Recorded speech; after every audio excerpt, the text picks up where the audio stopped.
से मिलन, कृतज्ञता की यात्रा। पूज्य श्री लालाजी महाराज के 152वें जन्म दिवस के अवसर पर संदेश। 1-2-3 फरवरी 2025 कान्हा शांतिवनम। 27 जनवरी 2025 शाम 4:22।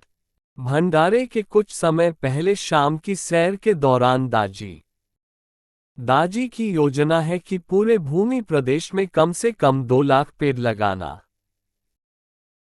हर सुबह और शाम वे कर्मठता से पेड़ों के विकास की जांच पड़ताल और अवलोकन करते हैं, जिससे सभी जीवों के प्रति उनकी परवाह और दयालुता नजर आती है। आमतौर पर ये लंबे सत्र सैर और कार चलाने का मिश्रण होते हैं। दाजी को कान्हा के परिसर में गाड़ी चलाना पसंद है। रास्ते में रुककर वे क्षेत्र में कार्य कर रहे अभ्यासियों से बातचीत करते हैं। उनकी गाड़ी में वे कैंटीन के कूपन की किताब रखते हैं। दौरे के समय वे कार्य करने वाले किसी समूह को चुनते हैं और स्नेहपूर्वक उन्हें कैंटीन के कूपन देते हैं। जिस आनंद और कृतज्ञता के साथ उन्हें स्वीकारा जाता है वह देखने लायक है। कार्य और स्वास्थ्य दोनों को संभालने का कार्य वे जादुई ढंग से कर रहे हैं। ये बहुत ही अच्छा ख्याल है कि हम सभी दाजी को उनकी आवश्यकतानुसार कार्य करने दें। इससे उनका बेहतरीन सामने आता है और इससे हम सभी को फायदा होगा। बसंत पंचमी 5 फरवरी को बाबूजी की कुछ विशेष महत्वपूर्ण बातें। स्वामी विवेकानंद जी ने 1 फरवरी 1944 को हमें और आने वाली पीढ़ियों को भी एक आदेश दिया कि जब तक ये दुनिया है, हमें बसंत पंचमी के दिन श्री लाला जी साहब का जन्मदिन मनाना चाहिए। पूज्य लाला जी का जन्मदिन बसंत पंचमी बाबूजी महाराज को सबसे प्रिय है। बाबूजी कहते हैं कि अभ्यासियों को इन 3 दिनों को तपस्या मानकर पूरी तरह से विशेष कृपा में डूबने का प्रयास करना चाहिए और उन्हें 3 साल की प्रगति मिलेगी। बाबूजी ने ये भी कहा कि इस शुभ अवसर पर बसंत पंचमी के दिव्य भंडार इन 3 दिनों 4, 5 और 6 फरवरी में पूरे ब्रह्मांड में हर पल विशेष अनुग्रह की भारी वर्षा होगी। कस्तूरी बहन जी ने बताया कि इन 3 दिनों में बाबूजी पूरी दुनिया के सभी अभ्यासियों को अधिक से अधिक आध्यात्मिक खजाना देने के लिए हर पल बेचैन रहेंगे। तो इन 3 दिनों के अभ्यासियों को हमेशा यह विचार रखना चाहिए कि वे बाबूजी महाराज की विशेष कृपा में डूबे हुए हैं।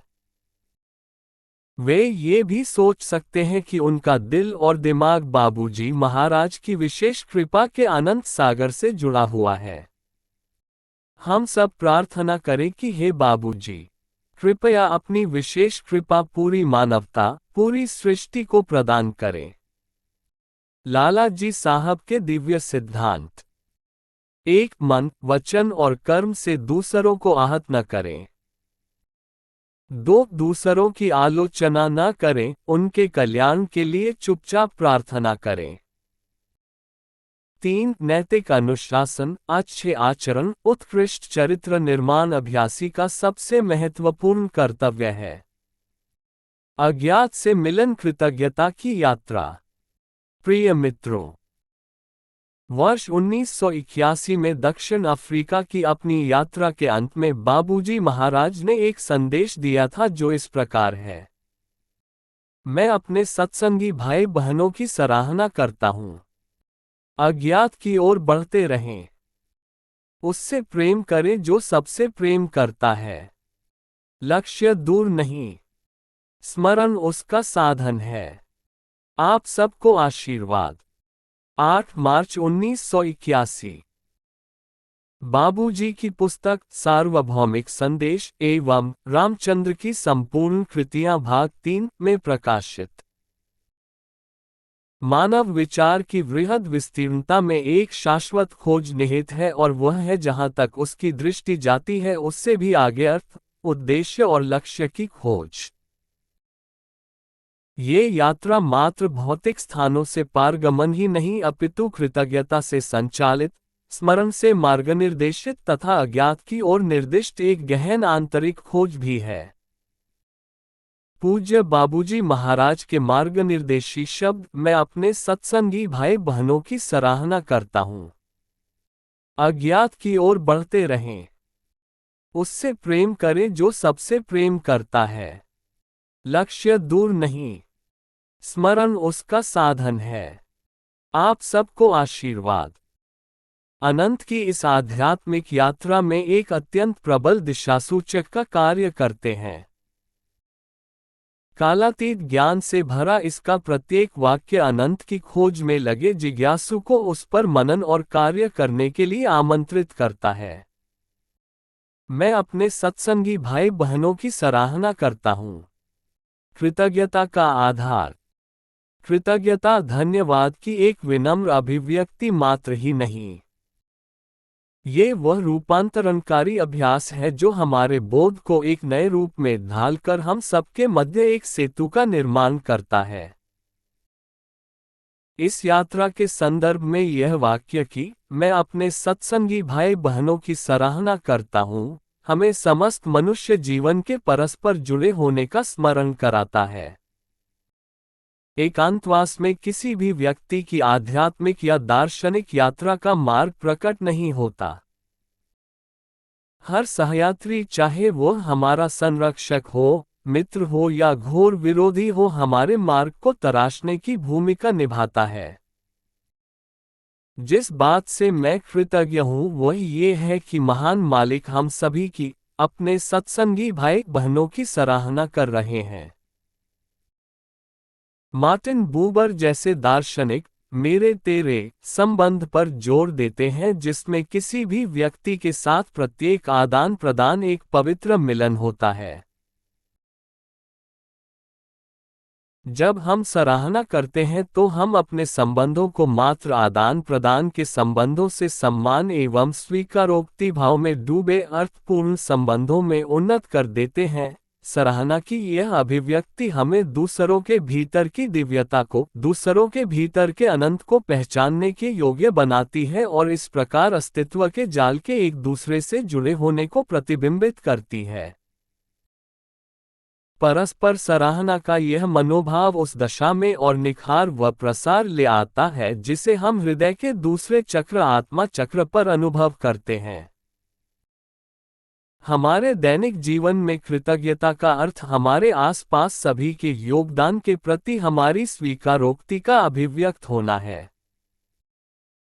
अपने सत्संगी भाई बहनों की सराहना करके हम स्वयं को सहारा, मार्गदर्शन व प्रेरणा देने वाले संबंधों का पोषण करते हैं।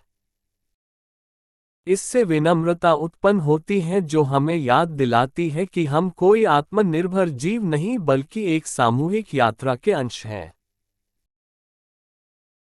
कृतज्ञता आंतरिक शांति को बढ़ावा देने, रोष को कम करने तथा संतोष को पोषित करने का कार्य भी करती है जो किसी भी उच्चतर लक्ष्य को प्राप्त करने हेतु आवश्यक होता है, विशेषतः हम सब के मध्य एकता की उस अवस्था को प्राप्त करने हेतु जिसका सपना हम देख रहे हैं। कृतज्ञता आंतरिक शांति को बढ़ावा देने, रोष को कम करने तथा संतोष को पोषित करने का कार्य भी करती है जो किसी भी उच्चतर लक्ष्य को प्राप्त करने हेतु आवश्यक होता है, विशेषतः हम सब के मध्य एकता की उस अवस्था को प्राप्त करने हेतु जिसका सपना हम देख रहे हैं। अज्ञात की ओर बढ़ते रहें। बढ़ते रहने के लिए बाबूजी के आमंत्रण का तात्पर्य हमारी आंतरिक यात्रा से है।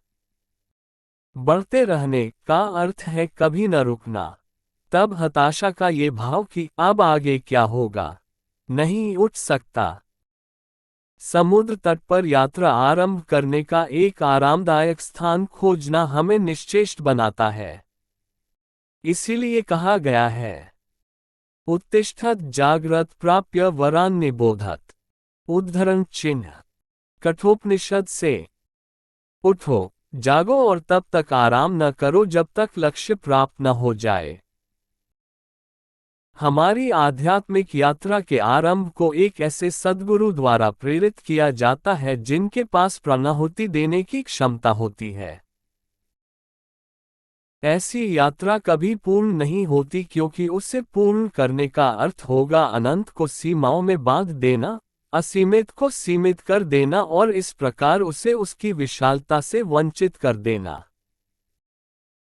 कभी तो हम अपनी आंतरिक अवस्था से पूर्णतः संतुष्ट होकर स्वयं को संसार के शिखर पर महसूस करते हैं और कभी हमारा ध्यान करने को मन ही नहीं करता। इसकी बारीकियां सभी सच्चे जिज्ञासु भली भांति समझते हैं। संतोष और असंतोष का ये द्वैत भाव आध्यात्मिक यात्रा का सार है। जीवन के नृत्य और सच्चे आनंद की उत्पत्ति पूर्ण संतोष या पूर्ण असंतोष के भाव से नहीं अपितु इन दोनों के मध्य एक तनाव बने रहने से होती है। संतोष और असंतोष का ये द्वैत भाव आध्यात्मिक यात्रा का सार है। जीवन के नृत्य और सच्चे आनंद की उत्पत्ति पूर्ण संतोष या पूर्ण असंतोष के भाव से नहीं अपितु इन दोनों के मध्य एक तनाव बने रहने से होती है। संतोष से निष्क्रियता उत्पन्न होती है और असंतोष से शिकायत। इन दोनों के मध्य से चलकर ही जहां दोनों में से कोई भी पुनर्तः प्राप्त न होता हो, एक वास्तविक जीवन यात्रा तय होती है और आनंद की प्राप्ति होती है। जीवन की जीवंतता गति में, गतिशीलता में और आगे बढ़ते रहने में है। दिव्य तत्व स्वयं एक गति है या यूं कहें कि एक निरंतर विस्तार है जिसे हम ब्रह्म कहते हैं। एक ऐसे मार्गदर्शक के साथ यात्रा करना जो प्रत्यक्ष या अप्रत्यक्ष रूप से हमें सजग करता रहे, ये बताता है कि यात्रा ही हमारा लक्ष्य है और उसका हर चरण हमारी कृतज्ञता का प्रतीक है। चेतना भी कोई अचल वस्तु नहीं बल्कि एक प्रवाह है।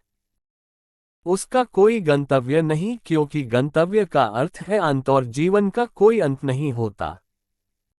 जैसे खिलने के बाद पुष्प का अंत नहीं होता, वह मुरझाता है, रूपांतरित होता है और अपने सार को असंख्य अन्य पुष्पों के खिलने के लिए फैला देता है। बीज में परिवर्तित हो रहे पुष्प के सौंदर्य को देखें। वह बीज एक पत्थर की भांति सोया हो सकता है लेकिन वह पत्थर नहीं होता। एक प्रबल शक्ति फूट पड़ने के लिए प्रतीक्षा कर रही होती है। यद्यपि बीज आराम करता और निष्क्रिय प्रतीत होता है लेकिन अपने भीतर एक गतिशील विकास की सामर्थ्य छुपाए रखता है। उसकी चुप्पी कोई पत्थर की चुप्पी नहीं होती बल्कि प्रवाहित होने, खिलने और फैल जाने के उचित अवसर की प्रतीक्षा होती है। इसके विपरीत पत्थर अपनी गति के बंध जाने से निष्क्रिय पड़ा रहता है। इसी प्रकार किसी अचल वस्तु के साथ शारीरिक, मानसिक या भावनात्मक रूप से बंध जाना भी एक सांसारिक मन का जाल होता है। वास्तविक स्वतंत्रता एक वस्तु को छोड़ दूसरी वस्तु को पकड़ने में नहीं बल्कि पकड़े रहने की आदत को ही छोड़ देने में है।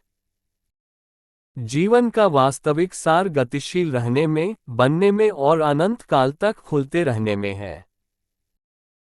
अज्ञात के साथ हमेशा ही एक विरोधाभासी आकर्षण रहा है जो किसी न किसी प्रकार के भय से प्रायः हमें अशक्त बना देता है। रहस्य, शक्ति और अनंत का प्रतिनिधित्व करने वाला वह लक्ष्य आशा की किरण तो दिखाता है परंतु स्वयं तक पहुंचने से रोकता है। अज्ञात की ओर बढ़ते रहें का ये निर्देश विचार और अनुभव की उन चिर परिचित सीमा रेखाओं को लांघने की एक चुनौती भी है और एक निमंत्रण भी। अज्ञात की ओर बढ़ने के लिए एक वास्तविक साहस की आवश्यकता होती है और साहस लक्ष्य के प्रति हमारी स्पष्टता तथा अभ्यास एवं गुरु में हमारी आस्था का परिणाम होता है। आस्था कोई अंधविश्वास नहीं अपितु प्रक्रिया में तथा लक्ष्य तक पहुंचने की हमारी आंतरिक क्षमता में हमारा गहरा विश्वास है। अज्ञात की ओर बढ़ते रहना एक ऐसे सागर में तैरते रहने के समान है जिसका कोई तट नहीं। आइए बाबूजी की अद्वितीय पुस्तक अनंत की ओर पर दृष्टि डालते हैं। इस परम अवस्था में पहुंचने का अर्थ है कि हम लय अवस्था में पहुंच गए हैं। असल में यही अद्वैत लोक है। लेकिन यदि फिर भी हमारे भीतर इसकी चेतना शेष हो तो द्वैत ने अभी भी सच्चे अर्थ में हमारा साथ नहीं छोड़ा है। या यूं कहें कि उस परम अपरिवर्तनशील अवस्था का अभी उदय ही नहीं हुआ है। असल में यह वो अवस्था होती है जहां द्वैत और अद्वैत दोनों भाव विलुप्त हो जाते हैं। उद्धरण चिन्ह। दार्शनिक भाषा में उस अज्ञात को परम सत्य समझा जा सकता है आध्यात्मिकता में, जिसे हम प्रायः दिव्य अनंत या बोध कहते हैं। माइस्टर एकहार्ट जैसे रहस्यवादियों के अनुसार वह अज्ञात कोई रिक्तता नहीं अपितु एक ऐसी अगाध प्रचुरता है जो मनुष्य की समझ से परे है। इसी प्रकार अद्वैत वेदांत जैसी पूर्व की परंपराओं में वह अज्ञात आत्मा के परम सत्य में लय हो जाने का ज्ञान है।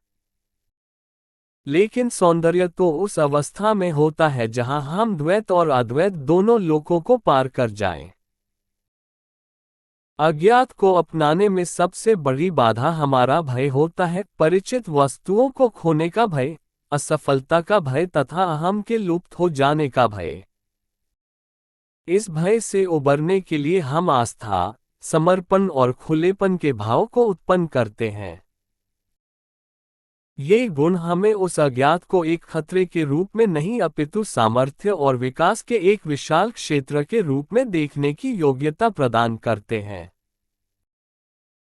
अज्ञात की ओर बढ़ने के लिए एक वास्तविक साहस की आवश्यकता होती है और साहस लक्ष्य के प्रति हमारी स्पष्टता तथा अभ्यास एवं गुरु में हमारी आस्था का परिणाम होता है। आस्था कोई अंधविश्वास नहीं अपितु प्रक्रिया में तथा लक्ष्य तक पहुंचने की हमारी आंतरिक क्षमता में हमारा गहरा विश्वास है। अज्ञात की ओर बढ़ते रहें के संदेश में ये समझ भी छुपी है कि यह यात्रा स्वयं एक रूपांतरणकारी यात्रा है। हो सकता है कि लक्ष्य हमें दिखाई न पड़े, लेकिन उसकी ओर बढ़ने वाला प्रत्येक कदम हमें ढालता जाता है। जैसा कि राइना मरिया रिल्का ने लिखा है, आपके हृदय में जो अनुत्तरित रह गया है उसके प्रति धैर्य बनाए रखें और उन प्रश्नों से ही प्रेम करने का प्रयास करें। उद्धरण चिन्ह। उससे प्रेम करें जो सबसे प्रेम करता है। हृदय के बिना हम कैसे प्रेम कर सकते हैं? बाबूजी के इस कथन को कि दिव्य के प्रेम में डूबा हृदय एक पवित्रतम मंदिर बन जाता है, मैं सहज मार्गदर्शन का एक महावाक्य मानता हूं। और जो सबसे प्रेम करता है उससे प्रेम करने का विचार हमारे हृदय को सार्वभौमिक सिद्धांतों के मार्ग पर अडिग बनाए रखता है। ये हमें आंतरिक स्वतंत्रता का अनुभव कराता है। आपसी संबंधों में हमें कुछ सिद्ध करने या आदान प्रदान की आवश्यकता नहीं रह जाती। ये हमारे आध्यात्मिक संबंध को सशक्त बनाने में सहायता करता है। ये प्रेम दिव्य के साथ हमारे जोड़ को और अधिक सशक्त बनाता है तथा हमारे उद्देश्य के भाव में वृद्धि करता है। ये हमारे भीतर सार्वभौमिक करुणा को प्रोत्साहित करता है। ब्रह्मांडीय स्तर पर प्रेम करने से हम व्यक्तिगत भेदभाव से उठकर प्रत्येक के प्रति और अधिक करुणाशील एवं सहानुभूतिपूर्ण बन जाते हैं। अपने ध्यान को जब हम ब्रह्मांडीय प्रेम के मूर्त रूप पर लगा देते हैं तो फिर चाहे वह दिव्य तत्व हो, आध्यात्मिक गुरु हो या ब्रह्मांडीय चेतना का सार हो, वह हमारे प्रेम को व्यक्तिगत और स्वार्थपूर्ण प्रेम से उन्नत कर एक व्यापक और स्वार्थरहित प्रेम बना देता है। ये दशा परिवर्तन स्वाभाविक रूप से एक वैराग्य जैसा भाव उत्पन्न कर देता है, जो किसी उदासीनता का भाव नहीं बल्कि दूसरों के प्रति हमारे ध्यान एवं करुणा की एक उच्चतर दशा है। इस संदर्भ में वैराग्य का अर्थ दूसरों के साथ प्रेम में कमी या संबंधों में उदासीनता नहीं बल्कि अपने प्रेम को अपेक्षाओं की पकड़ एवं स्वार्थपूर्ण इच्छाओं से मुक्त कर देना है। इस प्रकार प्रेम करना है कि किसी के भीतर नियंत्रित होने या बंध जाने का भाव नहीं अपितु आत्मसम्मान का भाव उत्पन्न हो। प्रेम प्रदान करने में आनंद प्राप्त करना है, न कि बदले में किसी विशेष प्रकार से प्रेम पाने की इच्छा रखना। थॉटफुलनेस इसी बात पर बल देता है कि प्रेम का अधिक से अधिक समावेश होता जाए, प्रेम अधिक से अधिक पवित्र होता जाए और उद्देश्य के उच्चतर भाव के साथ गहराई से जुड़ जाए। अपने प्रेम की दिशा को जब हम उसकी ओर मोड़ देते हैं जो सबसे प्रेम करता है, तो इससे हमारे भावनात्मक और आध्यात्मिक स्वरूप को थामने वाला एक सहारा मिल जाता है। प्रेम का अधिक से अधिक समावेश होता जाए, प्रेम अधिक से अधिक पवित्र होता जाए और उद्देश्य के उच्चतर भाव के साथ गहराई से जुड़ जाए। अपने प्रेम की दिशा को जब हम उसकी ओर मोड़ देते हैं जो सबसे प्रेम करता है, तो इससे हमारे भावनात्मक और आध्यात्मिक स्वरूप को थामने वाला एक सहारा मिल जाता है। ऐसी ब्रह्मांडीय सत्ता को प्रेम करने से हमें संभाव में स्थित होने की प्रेरणा मिलती है। अपरिवर्तनशील स्रोत में हमारा प्रेम स्थापित हो जाने के कारण हम व्यक्तिगत संबंधों के उतार चढ़ावों से कम उद्वेलित होते हैं। एकता की प्रेरणा मिलती है, स्वयं को उसकी दिशा में मोड़ देने से जो सबसे प्रेम करता है। हम सभी जीवों को उस ब्रह्मांडीय प्रेम के प्रतिबिंब के रूप में देखने लगते हैं। इससे एकता का भाव पनपने लगता है और पृथकता के भाव से उत्पन्न आसक्ति कम होने लगती है। स्वतंत्र होने की प्रेरणा मिलती है। आसक्ति का जन्म प्रायः भय से होता है, जैसे खोने का भय, अस्वीकार कर दिए जाने का भय या सदा न रहने का भय। सार्वभौमिक रूप से प्रेम करना हमें इन भयों से उठकर एक सच्चे भाव से प्रेम करने की स्वतंत्रता प्रदान करता है। हम एक दिव्य या ब्रह्मांडीय चेतना की अभिव्यक्ति के रूप में दूसरों से प्रेम करने लगते हैं।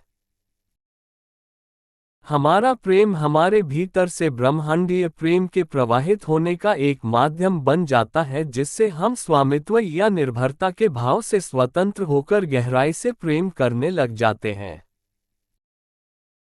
थॉटफुलनेस ये सिखाता है कि वैराग्य का अर्थ जीवन से नाता तोड़ लेना नहीं, बल्कि एक केंद्रित और अनासक्त हृदय के साथ पुनर्तः उपस्थित रहते हुए भाग लेना है। ध्यान और स्मरण जैसे अभ्यासों से हम इन गुणों को स्वाभाविक रूप से विकसित कर लेते हैं। हम बदले में कुछ पाने की अपेक्षा न रखते हुए प्रेम करना सीखते हैं। परिणाम को ना देखना और उस क्षण के सौंदर्य को अपनाना सीखते हैं। संबंधों को विकास, मनन और सेवा के एक अवसर के रूप में देखना सीखते हैं। लक्ष्य दूर नहीं। वह अज्ञात यद्यपि अनंत प्रतीत हो सकता है, लेकिन यह आश्वासन कि लक्ष्य दूर नहीं, ये संकेत करता है कि यात्रा जैसी प्रतीत होती है उससे कहीं अधिक आसान है। अनंत लक्ष्य के निकट होने का ये विरोधाभास आध्यात्मिक और दार्शनिक परंपराओं का एक समान विषय है। अद्वैत वेदांत के अनुसार आत्मा तो पहले से ही परम तत्व में विलीन होती है। अतः यात्रा किसी दूरस्थ स्थान पर पहुंचने की नहीं, अपितु सर्वव्यापी सत्य को जानने की है। इसी प्रकार हॉटफुलनेस व अन्य अभ्यासों में भी आंतरिक यात्रा से यही प्रकट होता है कि लक्ष्य हृदय के भीतर ही है। यह आश्वासन कि लक्ष्य निकट है हमारे समय बोध को भी चुनौती देता है। आध्यात्मिक प्रगति किसी एक दिशा में नहीं होती। सिर को दाएं से बाएं घुमाने के समान या जैन अवधारणा सटोरी के आकस्मिक जागरण समान अंतर्ज्ञान और रूपांतरण अकस्मात घटित हो सकते हैं। ये जानना कि प्रत्येक क्षण में एक गहरे ज्ञान के प्रकट होने की सामर्थ्य है, हमें प्रवृत्त और आशावान बने रहने का प्रोत्साहन देता है। स्मरण उसका साधन है। स्मरण अर्थात उच्चतर सत्य को मन में धारण करने का अभ्यास आध्यात्मिक प्रगति का एक सशक्त साधन है। कई परंपराओं में जहाँ स्मरण ही साधन होता है और स्मरण ही अंत भी, वहाँ स्मरण परम साक्षात्कार में हमारा मार्ग निर्देशन करते हुए हमें दिव्यता की उपस्थिति में बांध कर रखता है। स्मरण के ऐसे मानसिक बोध से कि उस अज्ञात का स्मरण हमें कैसे करना है, अज्ञात लक्ष्य को नहीं जाना जा सकता। अतः हम प्रत्येक ध्यान में प्राप्त अवस्था से ही स्मरण का कार्य निकाल लेते हैं। उस अवस्था का गुणगान कर हम उस अवस्था को प्रदान करने वाले का भी गुणगान करने लगते हैं और प्रदान करने वाले का स्मरण फिर आसान हो जाता है। ऐसी अवस्था में डूबे रहना हमारे विश्वास को और अधिक पुष्ट करता है और इस प्रकार प्रेम की आंख मिचौनी आरंभ हो जाती है। इस दिशा में बढ़ते रहना हमें प्रेम के सागर तक पहुंचा देता है और हम एक बूंद के रूप में उस सागर में विलीन होकर अद्वैत अवस्था में पहुंच जाते हैं। जब हम प्रार्थना करते हैं तो हमारे साथ वह दूसरा स्वरूप भी होता है जिससे हम प्रार्थना करते हैं, अतः वहां द्वैत होता है। बूंद के सागर में विलीन होने पर, जैसा कि कबीर ने कहा है, वह दशा अद्वैत की दशा हो जाती है। अद्वैत निस्संदेह एक अत्यंत उच्च अवस्था है, लेकिन समाधि की अवस्था जहां आत्म स्वरूप और उच्चतम स्वरूप का कोई विचार ही नहीं रहता, द्वैत और अद्वैत दोनों से ऊपर की अवस्था होती है। आप सबको आशीर्वाद।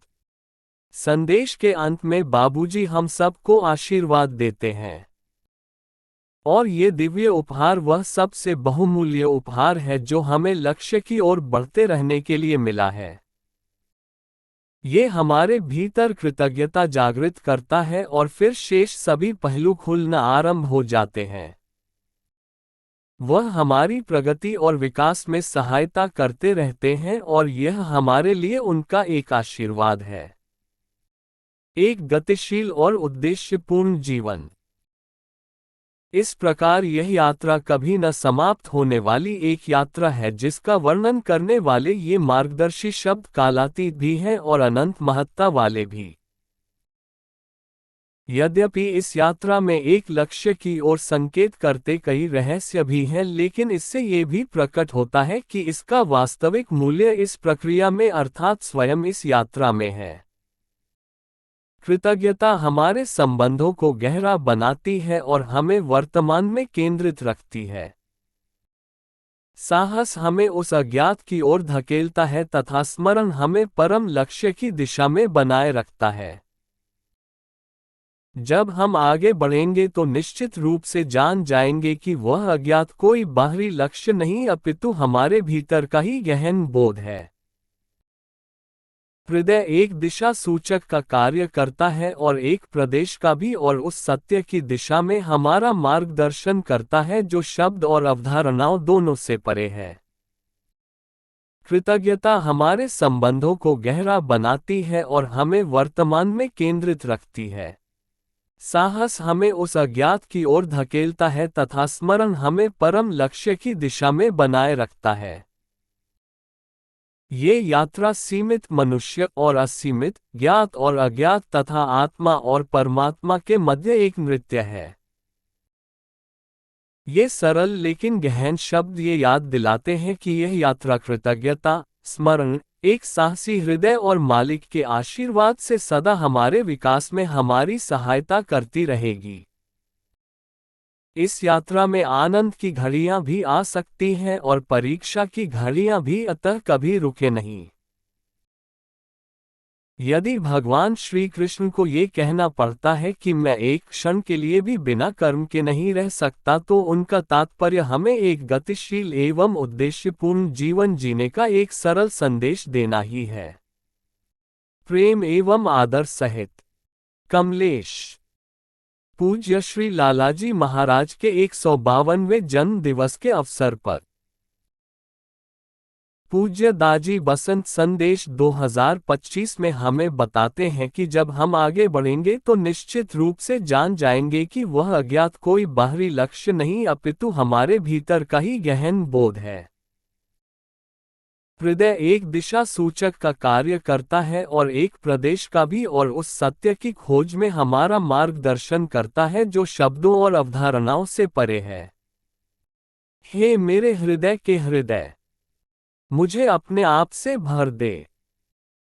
मेरी प्रार्थना स्वीकार कर आज मेरे हृदय में अपनी उपस्थिति का एहसास करा दे। मेरे भीतर सतत स्मरण और समर्पण की सच्ची अग्नि जला दे ताकि मेरी सारी अशुद्धियां और जटिलताएं जलकर राख हो जाएं। सभी को प्रणाम व मालिक का आशीर्वाद।